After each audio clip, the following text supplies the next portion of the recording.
Anda masih bersama kami di News Siang, pemirsa, dan untuk mengetahui perhitungan sementara hasil pemilu di sejumlah daerah, kita menuju ke rekan Febrina Permata di KPU Medan dan Rifa Maji di Kelurahan Mampu, Kecamatan Wajo, serta ada di Wismara di KPU Bandung.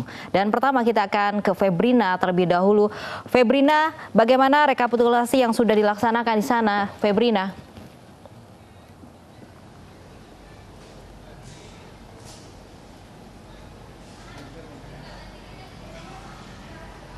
Febrina.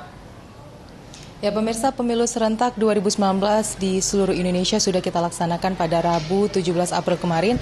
Nah, saat ini proses penghitungan suara masih terus dilakukan oleh seluruh TPS yang ada di seluruh Indonesia, tidak terkecuali dengan TPS-TPS yang ada di Kota Medan. Bahkan proses penghitungan suara yang dilakukan sejak kemarin siang masih terus dilakukan hingga saat ini. Nah, terkait dengan proses penghitungan suara, pihak KPU Medan sendiri telah menerima scan formulir C1 hanya dari beberapa TPS saja yang ada di Kota Medan.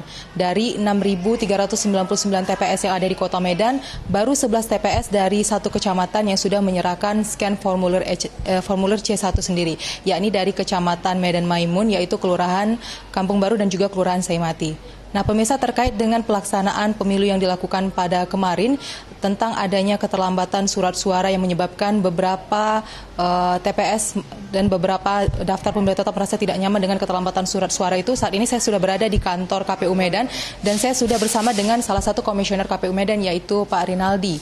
Nah, baik, selamat siang Pak. Ya, selamat siang. Bang, bisa dijelaskan bagaimana, apa sih yang menyebabkan terjadinya keterlambatan surat suara yang terjadi di beberapa TPS di Kota Medan? Ya, sebenarnya itu tidak terlepas dari persiapan pengepakan dan distribusi logistik yang kami lakukan sekitar 10 atau 7 hari sebelum hari pemungutan suara.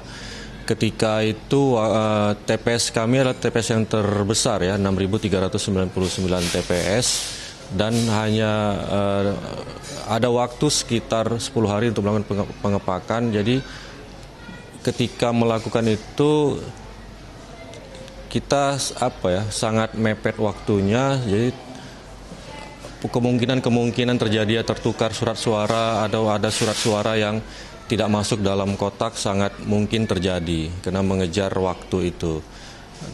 Dan pada akhirnya di TPS pada saat pemungutan suara kita temukan banyak surat-suara yang tertukar dan ada kotak suara yang kosong, tidak ada surat suaranya. Itulah yang terjadi.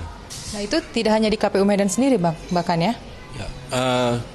Ya, dari yang kita lihat koordinasi dengan beberapa daerah, ternyata itu terjadi juga di beberapa KPU kabupaten kota yang lain dan juga yang di provinsi lain seperti itu.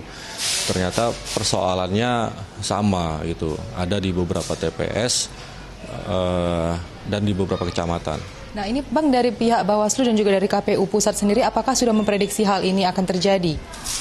Ya, sebenarnya dari surat edaran bersama ya yang dikeluarkan oleh KPU dan Bawaslu sekitar 1 hari sebelum hari pemungutan suara itu sudah memberikan sinyal ya kepada kami KPU di daerah sebagai pelaksana untuk waspada terkait adanya potensi tertukarnya surat suara atau kekurangan formulir, sehingga KPU dan Bawaslu mengeluarkan semacam SOP ketika itu terjadi di lapangan nanti.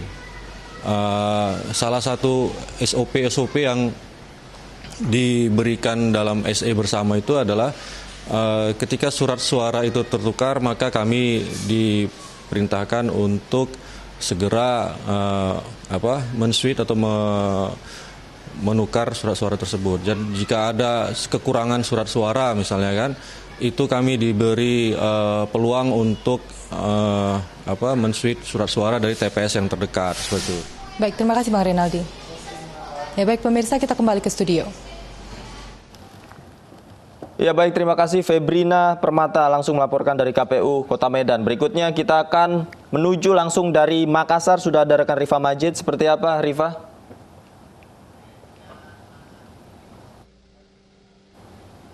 Rifa?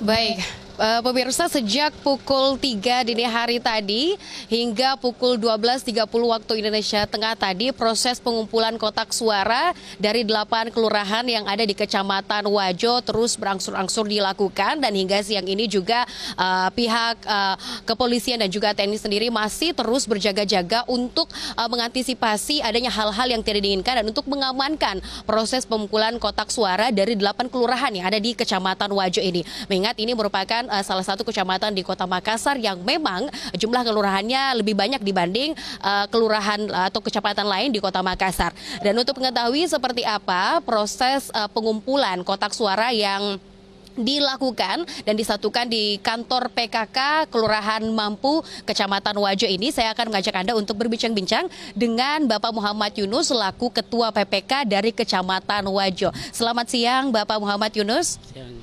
Bagaimana proses, boleh diceritakan sedikit kepada pemirsa bagaimana proses pengumpulan kotak suara dari berbagai kelurahan di kecamatan ini, Pak?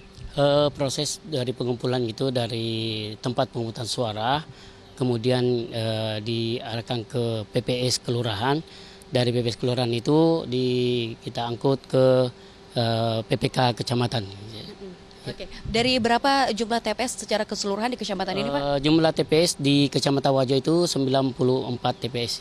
Apakah semuanya sudah terkumpulkan di sini? Alhamdulillah, tepat pukul 12.45 tadi seluruh kotak suara 8 kelurahan Kecamatan Wajo sudah terkumpul semua.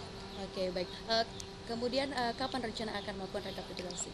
Untuk perekapan mungkin kita rencana kalau bukan hari Jumat, Sabtu kita rencana itu. Karena sampai sekarang ini baru kita buat undangan untuk mengundang para saksi-saksi partai politik dan pasangan calon presiden gitu. Oke, apakah ada kendala saat proses kemarin?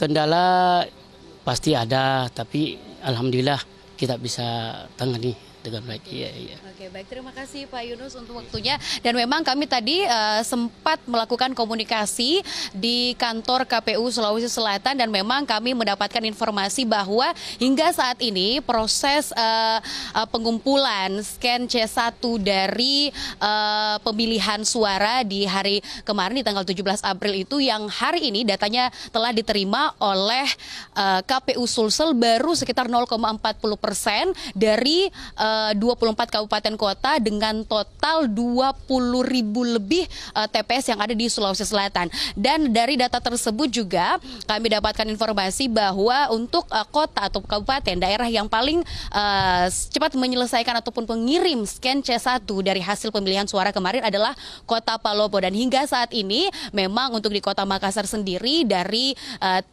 lebih TPS yang tersebar di seluruh Kota Makassar, memang masih hanya sebagian TPS yang baru bisa mengumpulkan surat-suratnya dan belum distorkan kepada KPU Sulsel. Dan ini kami mendapat informasi bahwa batas waktu yang ditetapkan adalah ataupun deadline yang diberikan hingga 5 hari ke depan. Demikian laporan kami, kembali kepada Anda. Baik, terima kasih Rifa. Kalau tadi kita bisa lihat di Medan, di Makassar sudah kita lihat bagaimana mekanisme perhitungan suara. Di Bandung sudah ada Diki Wismara di sana. Diki, silakan Diki. Baik pemirsa, saat ini saya berada di KPU Jawa Barat, di mana tadi siang KPU Jawa Barat telah merilis hasil perhitungan sementara Pilpres 2019, di mana data yang masuk dari 29 TPS dari 138-123 TPS, atau data yang masuk baru 0,021%. Di Jawa Barat ini pasangan nomor urut 02 Prabowo Sandi unggul dengan 51,40% dibandingkan dengan Jokowi Maruf Amin yang memperoleh suara 48,60%. Begitu juga itu hasil realcon yang dilakukan oleh KPU Jawa Barat. Nah, sementara itu di hasil quickcon yang dirilis oleh Indikator Politik Indonesia, pasangan Prabowo pun unggul di Jawa Barat dengan kisaran 60,59%, sementara Jokowi Maruf Amin 39,41%. Nah pemirsa, hal tersebut Prabowo unggul di Pilpres ini mengulang di Jawa Barat ini mengulang Pilpres 2014 lalu, di mana pasangan 2014 lalu Prabowo Hatta memiliki unggulan 59,78% dan Jokowi Yusuf Kala 40,22%.